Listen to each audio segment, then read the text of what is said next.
வெள்ளியிலே தாயின் சந்நிதியில் பொங்க வச்சு பாருங்கம்மா.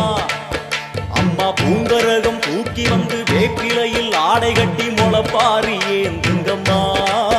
வந்து தாயவள பாருங்கம்மா, அவ வேர்காட்டு மாரியம்மா. ஆடி வெள்ளியிலே தாயின் சந்நிதியில் பொங்க வச்சு பாருங்கம்மா. அம்மா பொங்க வச்சு பாருங்கம்மா.